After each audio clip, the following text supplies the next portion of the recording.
Hi there, I'm Vicky Harmon from the RMO unit here. Unfortunately, our manager's away sick today, otherwise she would have joined us. We do have a couple of other sicknesses, but I'll pass you over to Grant, our DMT. I'm Grant Broadhurst. I'm a general surgeon here in Hawke's Bay. I've been here for about 15 years. I'm the Director of Medical Training, which means I guess I've got oversight over the RMO group and make sure that everything runs well and career progression, etc. I'll have a chat as we go through the talk about that. Hi, I'm Megan Prendergast. I am the House Officer RMO Coordinator and work with the PES group. At the moment, I'm working with the PGY 1s and 2s. And over to you, Matt. Well, I'm Matt. I'm one of the PGY 1s. And kia ora, I'm Kirsty. I'm one of the PGY 2s. I'm just zooming in from home in the Hawke's Bay. Kia ora koutou, I'm Rika Henschel, General Manager for Support Services and Associate to the Chief Operating Officer. Today I'm here with my General Support Manager's hat on, where the RMO unit is one of the units that I'm managing. So welcome.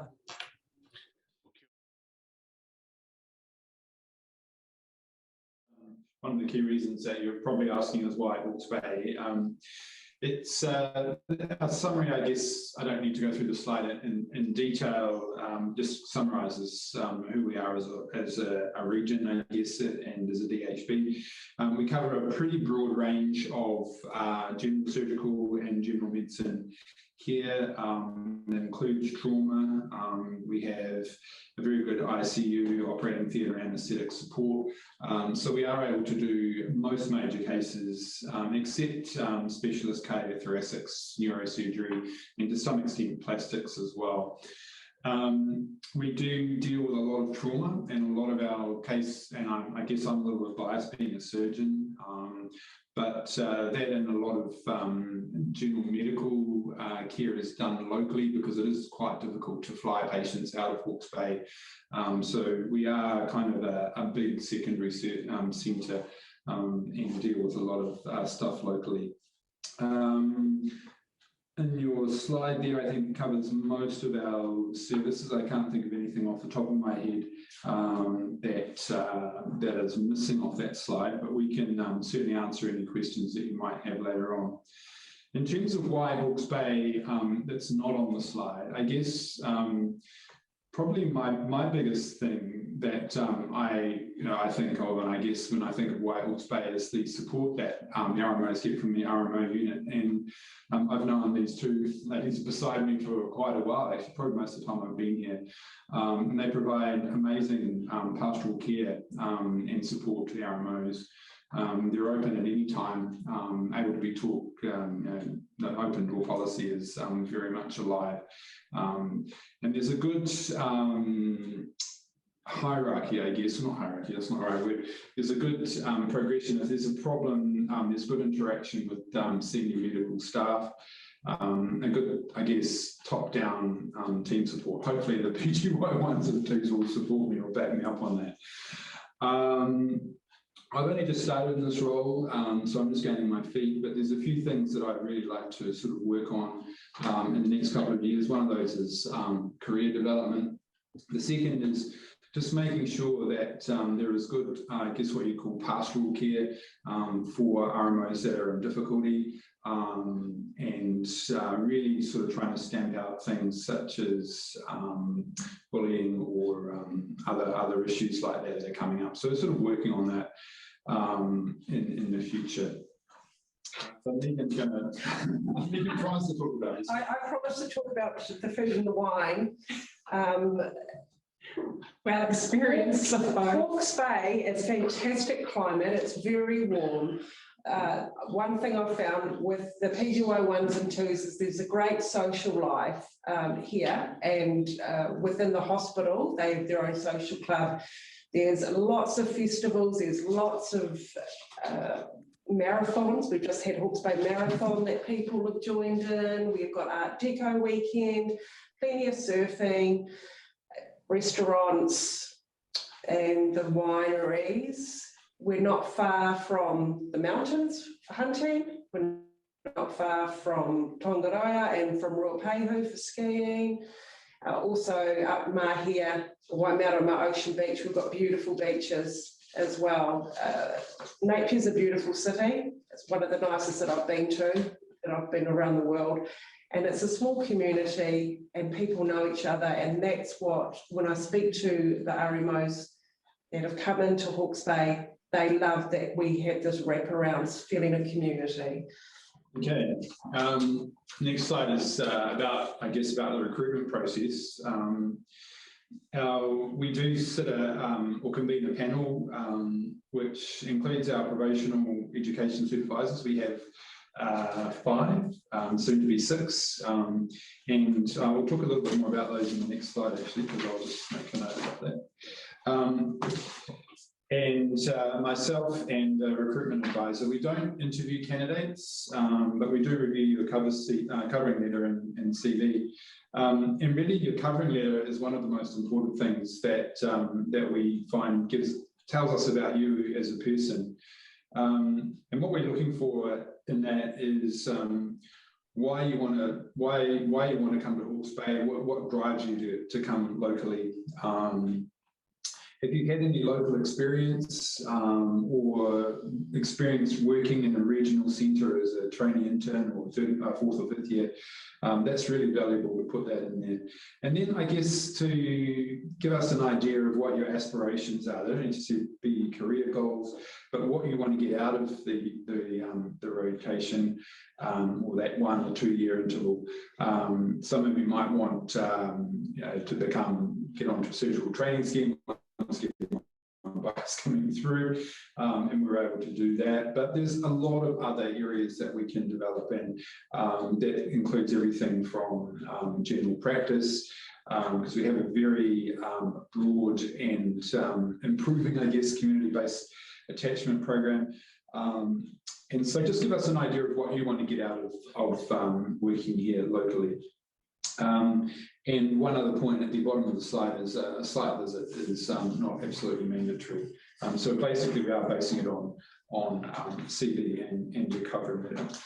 We're looking for PGY ones that are keen to work with us. It's really obvious. We're looking for a mixture, not just necessarily of Otago and Auckland graduates, but across the board, because we want a sort of a thriving community locally. Those that are team players, and those that are future leaders, I guess, and just want to be a part of what's going on here in Hawke's Bay. Okay, so I spent a little bit of time on this slide. This slide mainly concentrates on PGY1, but it does, most of you will be interested in what carries on after PGY1, it's PGY2. We have 20 rotations. In the first year, they're mainly general medical, and that includes ATNR, general surgery, and that includes orthopedics, and there's some relief runs. There will be some double, I think, that you often do get doing 1 or 2 general surgical runs. Just to meet medical council requirements. So a general medical run and a general surgical to meet medical council, and then the other ones are what your preference or what your preferred run would be. As you develop into second year, we try and develop more of a group of rotations that you guys are interested in. So looking at what your career plans are, be they general practice, specialty medicine, psychiatry, public health, specialty surgery, general surgery. So we will try and do our best to make sure that you get the runs that fit within certain criteria, within certain reason. I guess we still have to accredit you through the medical council for that 2-year program. But certainly we can modify that second year according to what you want. From my own experience, we've developed, and I know a number of other DHBs have these now, but we do have a surgical house officer, SHO run for surgery, which enables career development in that particular specialty. But there are certainly other strong career development opportunities in other areas. I don't know if Rachel's on online? Oh, okay, sorry, Rachel couldn't make it. Rachel's my medical general medicine equivalent. I'm sure she could probably answer some questions if you guys had any of that. There is some access to P, teno and G in that second year, but we don't do ED in that second year. Not generally, it's PGY 3 and above. Yeah, okay.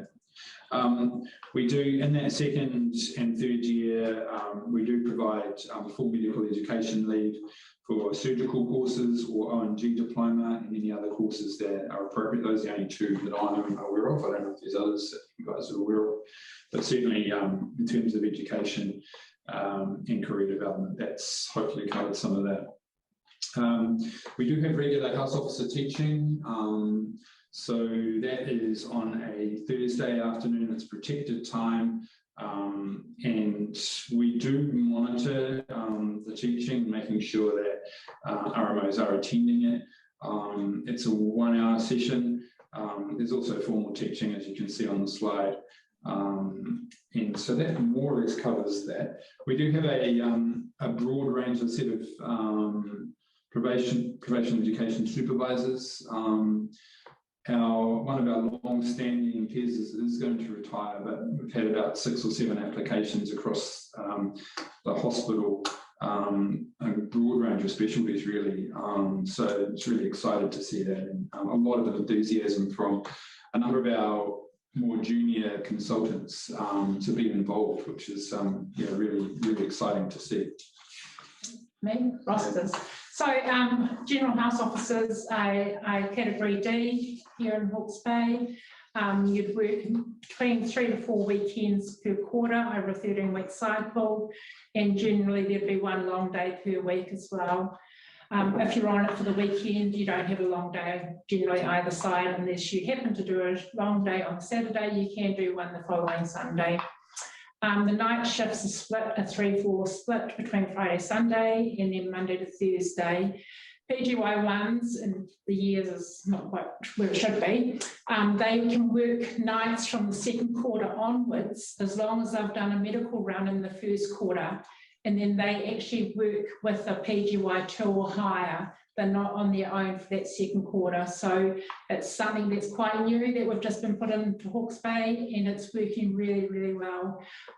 Previously, we only had house officers or PGY1s doing their house officer nights in the third quarter, but with the support of a second house officer, it is going really well so far. So I've been in the unit for 20 years in the RMO unit, and it's really cool to have PGY1s that start with us who are now back as our consultants. We're up to about 23 over that time frame, and it's really good, and people just love it here as first year, and often just do want to come back once they're qualified. So our door's always open to everyone.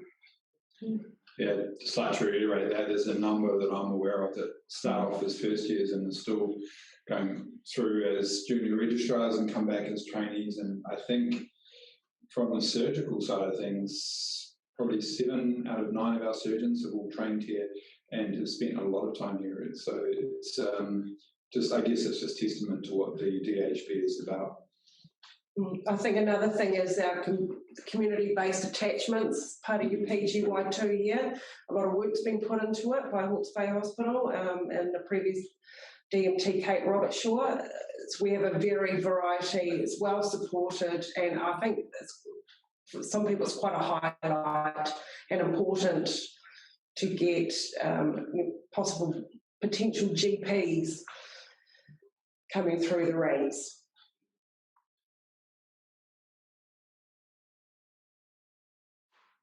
And then we're going to hand over to Matt as our PGY1 to give him, he's going to give us his experience as a PGY1 here with us this year. Cool.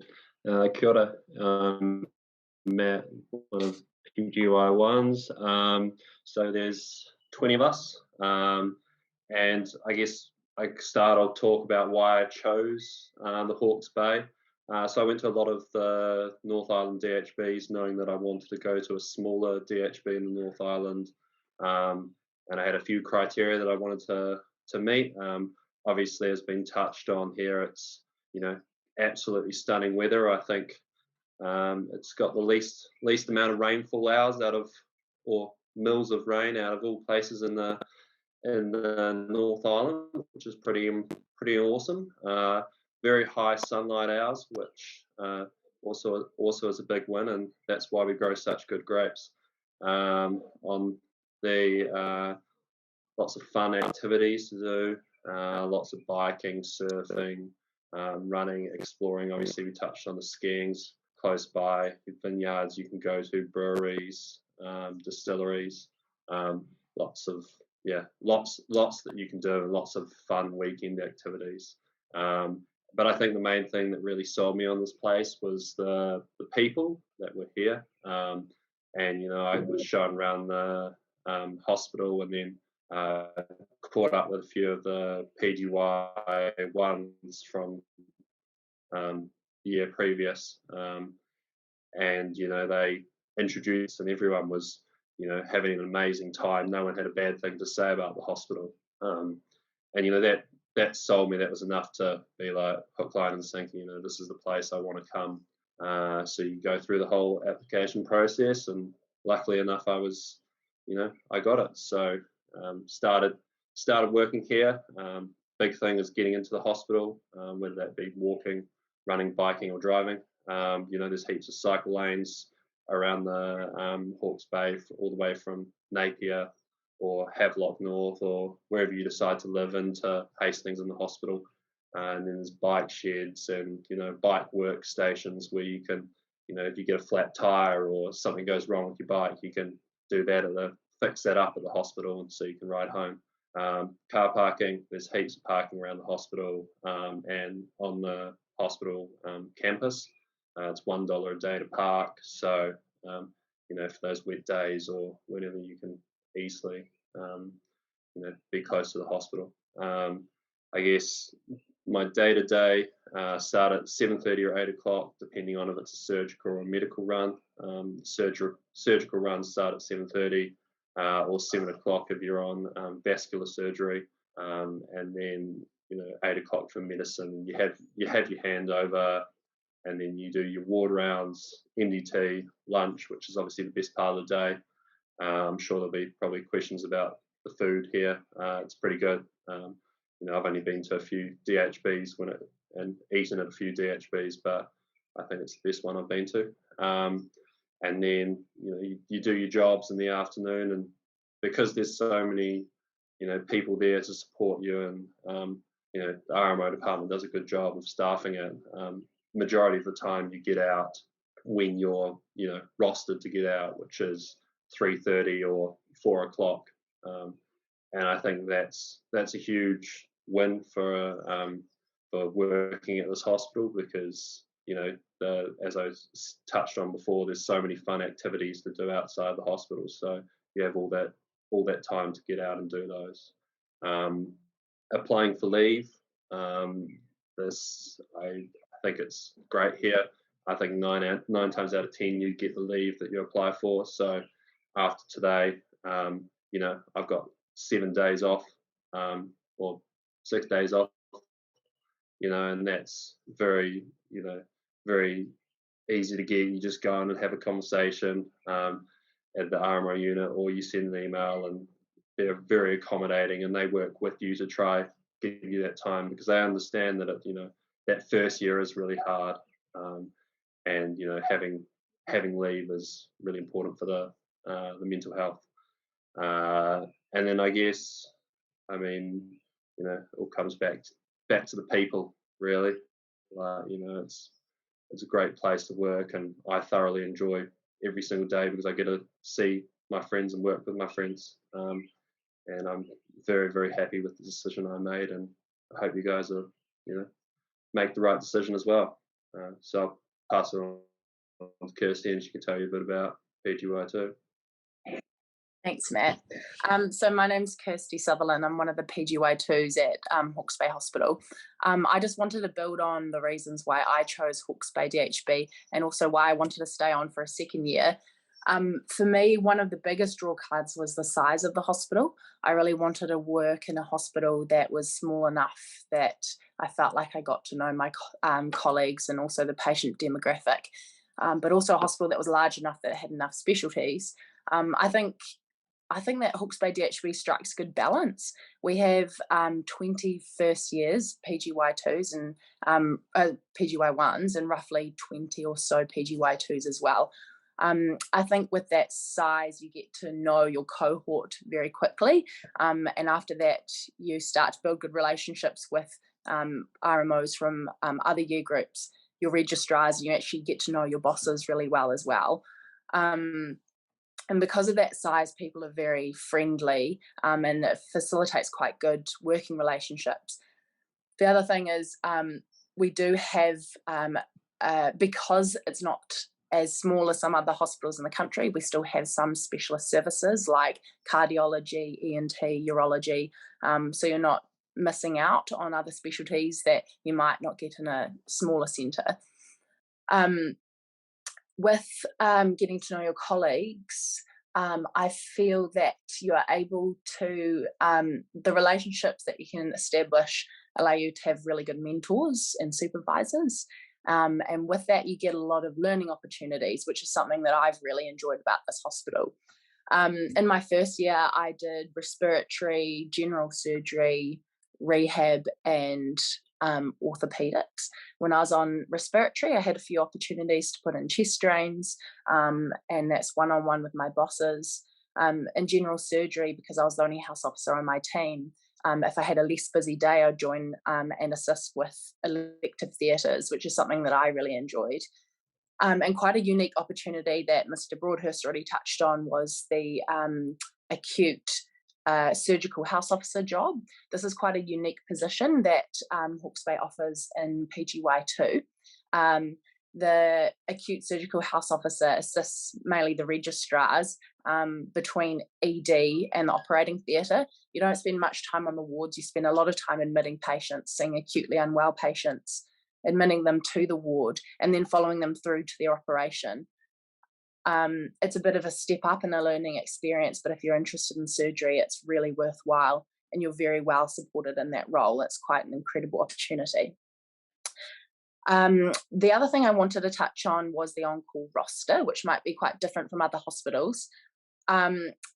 Hawke's Bay, I know in Gisborne, the requirements are roughly 2 long days a week, but we only really need to do 1 long day a week.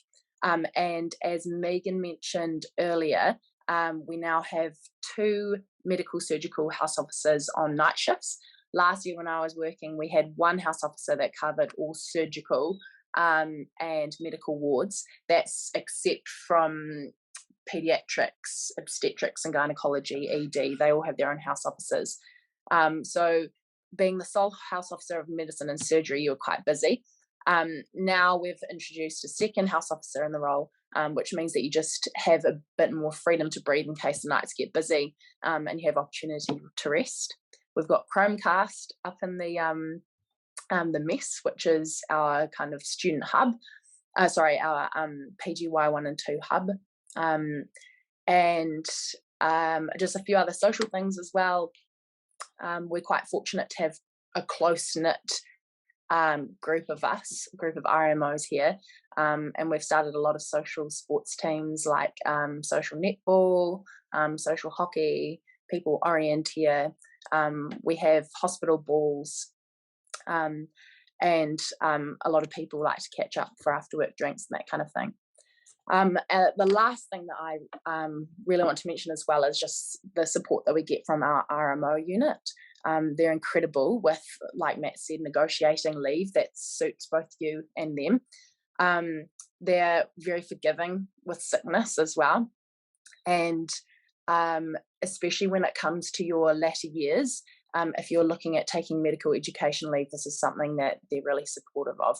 I'm doing the Advanced Pediatric Life Support course in a few weeks' time, and there are no questions asked if you want to take leave for these kind of things, as well as the point of care ultrasound course.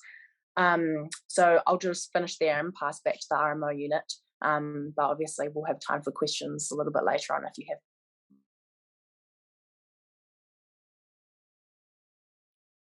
Rhoda, who should we address the cover letter to specifically? Yes. Right. Yeah, the Director of Medical Training. Yeah. But I guess students won't be penalised if they write to whom it may concern or whatnot. So No, absolutely not. No, not at all. one student is asking what the split between Otago and Auckland medical grads was last year and also in 2020. No, it has been very varied. One year we only had Otago and no Aucklanders whatsoever. The next year you might get 3 Aucklanders. It just varies. And also our PGY numbers have varied a little bit over the last few years.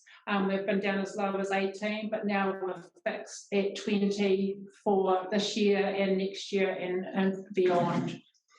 Yeah, I think there's certainly a weighting towards Otago graduates. But yeah, I'm an Auckland graduate, so there's nothing wrong with Auckland graduates.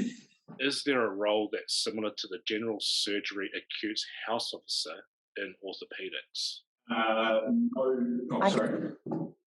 No, that's right. There isn't. And I think that's owing to probably the size of the hospital. So the general surgical specialty is quite busy. We have a number of teams with on-call services that go overnight as well. So I don't think there is much of a role for an acute orthopedic house officer. That being said, though, usually on orthopedics, you have more time to spare than you do on general surgery. So if you wanted to follow your registrars down to fracture clinic or admit patients in ED or go to theatre, you have quite a lot of freedom to do so. And all you need to do is ask. Do you recruit many paired applicants? Yes, we've had a number of couples over the years. We don't have a partner roster as such, but we certainly roster to match partners when they're placed here. We'll do that as much as we can until they get to nights, and then they're obviously on a slightly different rotation, but for weekends and long days, we certainly try to match them as much as possible. Is there a house officer, senior house officer position available for ICU critical care services? No, we only run a registrar-based ICU service here, so we have 12 ICU registrars, but they are all generally a year 2 registrar and higher, just from the needs of the service. And they can get some pretty unwell patients, and so we just needed to have a good skill mix with the registrar group. So I want to Grant, because we talked about it just a little bit earlier, can you just expand a little bit about what you're looking for in the cover letter itself? Well, that's what you said. I guess I wouldn't necessarily stick to Hawke's Bay alone. I think working in a regional centre, someone that wants to be committed and understands how a regional centre works, and is willing to be part of the team locally. I think that's, I don't know how you express that in a cover letter. I guess if you've had experience in working in a regional centre as a trainee intern, as I said earlier, I guess, or as a 4th or 5th year. But it doesn't have to be exclusively Hawke's Bay. And it's more what you want to get out of the rotation, and that you understand what coming to Hawke's Bay or a regional centre of this size would be. I think that's one thing, sort of dealing with that. The other is what you want to get out of your first and second year.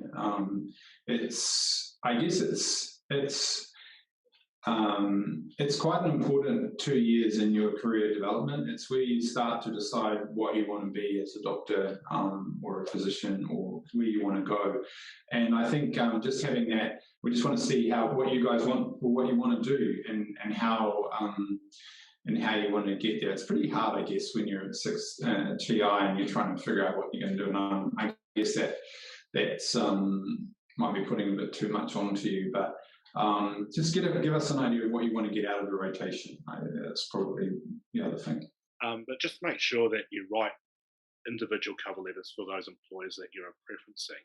And the other thing as well is to research the region, research the hospital, understand what clinical services they provide, and then write your cover letters from there. Yeah, I think it just, if it's, it doesn't have to be a formal CV covering letter. It just gives us a feel for what you are as a person, and that in itself tells us how good a communicator you are, and just what, as I said, what you want to achieve. But just give us a feel of who you are as a person. If we happen to miss out on a house officer position, but no, we really want to work at Hastings Hospital, is there many house officers which join after PGY1 or during PGY1? It does vary. Occasionally people, if they've got a partner that wasn't matched to the same hospital as an example, or someone's down in Wellington, they might only stay and complete their first year and then move on as a second year. It varies on the personal situation of each applicant, but generally we get a good high retention of PGY1s into our second year. Not often do we have somebody leave unless it is for a personal reason. Yeah, just keep in mind for the TIs that are watching that at this time of the year as well, we're running the national annual recruitment cycle for all the district health boards around New Zealand. So that's the recruitment of health officers and registrars into all different positions right around the country, and so there are 7 vacancies. So that's an opportunity to apply to a different hospital after you've completed your PGY1 year. Just speaking from experience with regards to PGY1s changing DHBs partway through their first year is quite rare. What it does require is communication to happen between the 2 hospitals, from the one that you wish to rotate out of to the one that you want to rotate into. And so those decisions are specifically down to the DHBs themselves. It's quite a low volume of number where that does happen.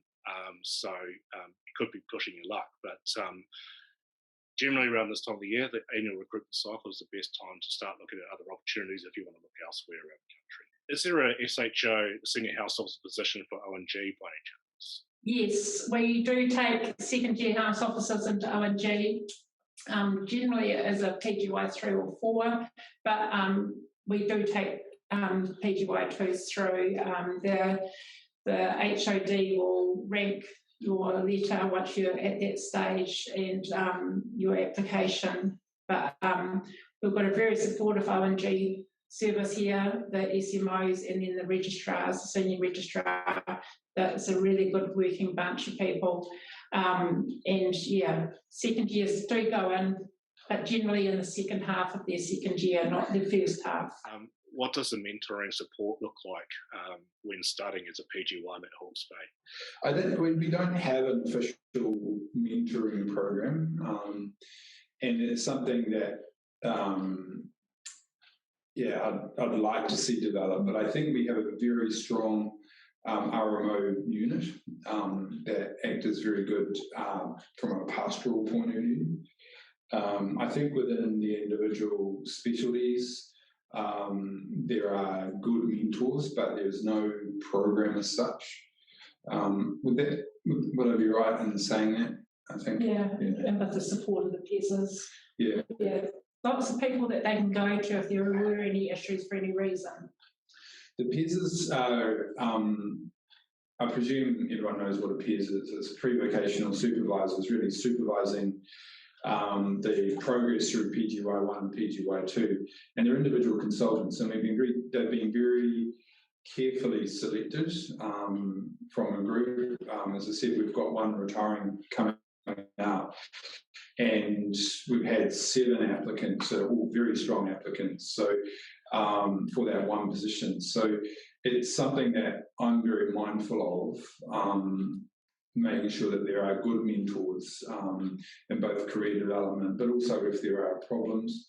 And I know that there are certainly lots of areas RMOs can go to if there are problems. I guess that's something that we can work on in developing individual mentors, but the PESs actually act as a good group for that. Just touching on from a PGY1 point of view, I feel like the hospital, like, we don't have specific mentors, but like a lot of the consultants are more than happy to sit down with you and talk through anything that you need to do.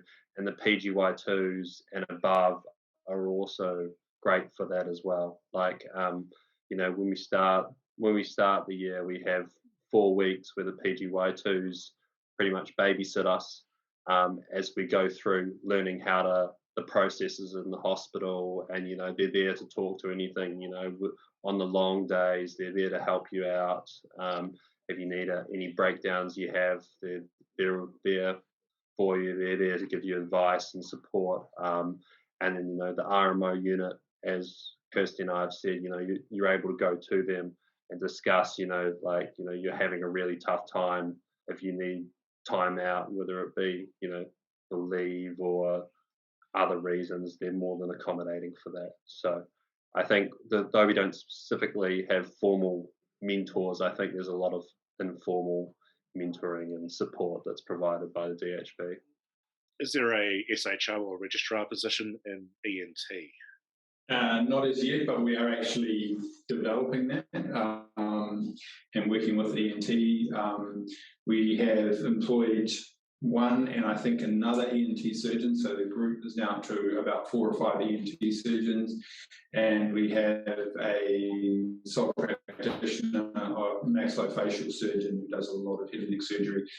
So there's quite a demand for an SHO type position. At the moment, PGY2s can do the ENT run, and they can modify it to how they want. Certainly PGY2s that are interested in ENT or head and neck surgery do get a lot out of that rotation. At other times, that can be a pretty quiet rotation, as probably Kirsty would attest to. You don't have your Kirsty, I don't know. No, I haven't. But it can be a pretty quiet run, but you can get a lot out of it. So I think that is certainly an area that has got a lot of potential, and we're actually going to work with the SMOs in that space over the next 6 months. So hoping actually by next year that we will have an SHO for probably PGY 2/3-ish. Sort of sitting in that space with an ENT registrar as well. I think it was a registrar. Yeah, we're going to be having 2 ENT registrars next year, both in non-training positions at this point in time, but we have 1 currently increasing to 2. So there's plenty of scope for that. Are there any avenues to get any more experience in paediatrics? Kirsty mentioned the life support course. I'm not too sure, Kirsty, if you're talking about the ACLS or APLS course. Yeah, so I'm going to do the APLS course. Paediatrics in this hospital is also an SHO position, so it's usually for a longer period of time. You might be able to do it as a PGY later into your years of PGY2, but mainly as PGY3. That's because the learning experience is quite unique here. You're given quite a lot of responsibility and opportunities to learn a lot with close supervision from your consultants. So in those years that you would, or for the months that you're doing that run, you'd learn quite a lot, and you'd be doing that run for at least 6 months. Some RMOs can get 3 months jobs. I'm doing the APLS course in preparation for doing ED, because I think that will give me some kind of exposure and experience to have in my back pocket before actually having to go into it. That is the main course that I've heard of, and it can be transferable across ED, PEDS, and probably GP as well, if you're, because that's where you've got paediatric patients. I'm not sure specifically of any other courses. There's the diploma, which you can do while you are doing your paediatrics run as well. That would be over a longer period of time. That's all I know of, though. So how long is the ED attachment for as a PGY2? The department's got a preference for a 6-month rotation for PGY2s, just because often, you know, if you're in there only for a 3-month rotation, it goes by so quickly. And yeah, the learnings is just outstanding that you can have learnings, and so that's why they prefer 6 months to get you to learn as much as you can in that time frame.